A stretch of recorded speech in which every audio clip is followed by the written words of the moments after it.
Ça fera 85 500 francs. Ah, waouh! Mais qu'est-ce qu'elle fait même là? Elle n'a pas préparé sa rentrée, dis donc. Oh. C'est même comment là-bas. On ne va pas y passer la journée. Suivant. Je règle avec mes points MTN Rwanda. Ça fait 1400 points. 1500 points. Souscris à MTN Rwanda, cumule des points et gagne des bourses et fournitures scolaires. À toi de jouer, tape étoile 123 étoile 11 dièse.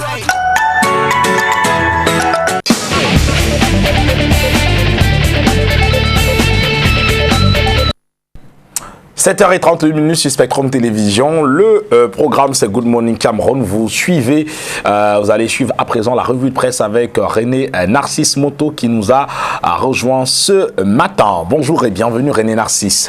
Good morning, good morning to our televiewers. Une coupe ou un look qui change ce jour avec ce chapeau. Vous ne nous avez pas habitué avec ce style. Recommandation? Recommandation, plutôt une inspiration divine. Inspiration divine. Tout à fait. C'est-à-dire que dans la nuit, vous avez eu comme un songe. Oui, le mot est bien choisi, un songe. Pour le choix de ce chapeau-là. Ouais, même de la tenue, en général. La tenue. Et de la tenue. Ouais. Ah d'accord, on en parlera juste après la revue de presse en tout cas. Si tu le veux bien. Elle sera bien étoffée ce jour. On va commencer par la quintessence des journaux qui nous sont parvenus au service de l'information, particulièrement les journaux en anglais. The Guardian Post et The Post sont en poste ce matin pour la revue en anglais. Yes, you said it the right way. The Guardian Post and the Post are on post this morning. Of course, we kickstart with the Guardian Post daily, which says at the front page, Southwest CPDM elite excluded came from list of Biya supporters, despite being widely acclaimed as Biya's number one food soldier in Fako who's championing the fight against separatist activities. The Buea CPDM mayor's name does not feature on a list of signatories of a recent motion of support to Biya. That's what the Guardian Post Daily tells us this morning. Another news, at Center Region Security Meeting, Minat both sends fresh warning to perpetrators of violence. That is on page 9. Still talking there about the Minister Paul Atanga Nji. Now, another news says the life and death of first ever Anglophone General James Tatouf. That is on page 5. Tunisian president dies. That's another news given to us by the Guardian Post Daily today. What of a commentary coming from SENPA, the Association of English Newspaper Publisher, facing the reality that Anglophones are doomed without education. That's what SENPA tells us this morning. What about this investigative report still given to us by the Guardian Post this day? Women make startling revelations on why they prefer male gynecologists. That is on page 10. So you have to go to any newspaper stand in the country so as to have the nerve of the news given to us by the Guardian Post this morning. The Post Weekender says on page 2 and 3 that there are scores that killed in Buea, 300 missing in Kondengi, talking about prisons rebellion. Amnesty International advises government against excessive use of force on prisoners. That's what the Post Weekender says. Another news, PM honors volleyball Leonesses after continental victory. That was on page 12 of the Post Weekender. All Amber gangsters will be wiped out, says General Rene Claude Meka. The news is on page 2. Another one, Boris Johnson appointed UK's new Prime Minister. This is on page 11. Atanganji hands President Biya's gift to over 2,800 pilgrims. That's on page 10 of the Post Weekend. What about U.S. Congress reports on Anglophone crisis? The newspaper, the Post Weekend, says urges government to organize broad-based dialogue without preconditions, recommends a return to federalism, calls for immediate release of detained, kidnapped civilians, and diaspora told to stop incitement of violence, hate speech. That was it. So you go to a newspaper stand so as to grasp the Post Weekend that has other news. So that's what we could get as far as the English newspaper is concerned. On va switcher directement pour le français et commencer la revue en français ce matin avec nos amis les mutants qui titrent en alerte rouge. Tout à fait. Parlant justement du renseignement prévisionnel, tu l'as dit, le journal titre Alerte rouge. Les derniers remous à la prison centrale de Yaoundé interrogent la capacité des services dédiés à anticiper sur d'éventuels périls. Autre point évoqué par Mutation ce matin, s'agissant toujours du renseignement prévisionnel, le ministre de l'administration territoriale tente une reprise en main. Information contenue en page 7, puisqu'on parle donc de prison. Le journal nous amène du côté de Bouya, où le bilan de la mutinerie suscite beaucoup de curiosité. Et puis nécrologie en page 5, toujours avec nos amis de Mutation. Le général Tato James n'est plus le journal des titrés Tato James Forever. Le jour de ce jour, je voudrais bien qu'on s'intéresse ce jour à la CAN 2021. On cherche de l'argent pour le star de Paul Biya, c'est ce que nous dit le jour à sa grande une ce matin. Et puis cette interview également, comment Mamadou Motar a été torturé. Le journal souligne à ce propos que l'avocat du vice-président du mouvement pour la renaissance du Cameroun raconte sa première rencontre avec son client. C'est en page 5. Incertitude et grosse interrogation. Quelle élection en 2020? Le jour de ce jour s'interroge. Information contenue en page 2 et 3 du dit quotidien. Cameroun Tribune, quotidien bilingue camerounais en kiosque également ce jour. À la grande une de ce journal, peut-on lire exploitation minière à l'est du pays. Jovic toujours engagé, souligne Cameroun Tribune, qui poursuit en soulignant que reçu hier en audience par le président de la République Paul Biya, le président directeur général du groupe nord-américain Jovic Mining Corporation, Mike Mason a donc annoncé un investissement de près de 235 milliards de francs CFA et la création de 700 emplois directs au Cameroun. C'est en page 2 et 3. Nous restons toujours avec Cameroun Tribune qui parle également de cette nécrologie, la mort du général Tato James. L'officier général admis en deuxième section en 2011 est décédé avant-hier à l'hôpital américain de Paris des suites de maladie. Information contenue en page 6 et 7. Que nous disent nos amis de la Nouvelle Expression? À sa grande une ce matin, on peut lire Diaspora, une réunion en Allemagne agite la capitale politique du Cameroun, Yaoundé. La participation est présumée d'un vice-président du mouvement pour la renaissance du Cameroun à une réunion en Allemagne sur le dialogue inclusif et une transition politique au Cameroun est au centre de la polémique. C'est en page 3. Mutinerie à Kondengui, la Nouvelle Expression en parle également. C'est une autre actualité partagée par la presse locale ce matin. Le journal dit à ce propos, Paul Atangandji déclare la guerre. Et comment? On peut déjà noter qu'après les événements survenus à la prison centrale de Yaoundé, le ministre de l'administration territoriale promet à nouveau de s'attaquer aux partis politiques. C'est en page 4.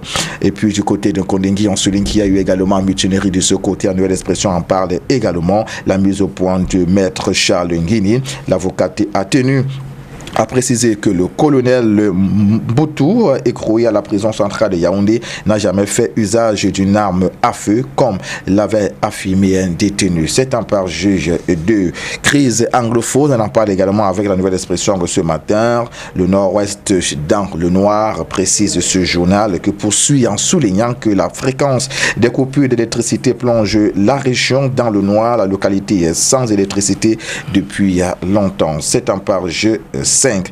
Et comment ne pas également s'intéresser à ces lettres au chef Bamileke, la nouvelle expression en parle. C'est un citoyen qui dénonce cet état des choses. Il s'appelle Jean-Marie Simon qui parle du silence incompréhensible des chefs traditionnels au moment où ce peuple est jeté en pâture au démon de l'ethnofascisme. C'est un page 10, cette information. Et puis on va du côté de la Tunisie. Le pays est en deuil, signale la nouvelle expression ce matin. Le premier président démocratiquement élu, Béji Caïd Essebsi, est décédé jeudi à l'âge de 92 ans. Mohamed Nasser censure donc assure l'intérim du côté de la Tunisie à la suite de la mort donc du président Béji Caïd Essebsi. C'est en page 12 cette information. Rendez-vous en kiosque. En kiosque également, on retrouvera le quotidien Le Messager de Jean-François Chanon. À la grande une de ce journal, on parle de résolution du Sénat américain. Paul Biya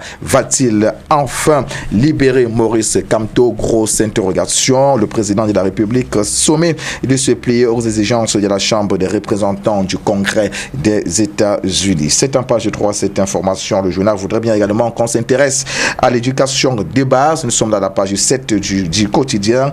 Et Tundingouar, dans l'étau des syndicats, souligne Le Messager ce matin la décision des nominations des directeurs d'écoles primaires et maternelles jugées illégales. À en croire donc Le Messager qui met également un point d'honneur sur la Fédération camerounaise de football ce matin pour justement mettre son lectorat au parfum de l'affaire corps sportif.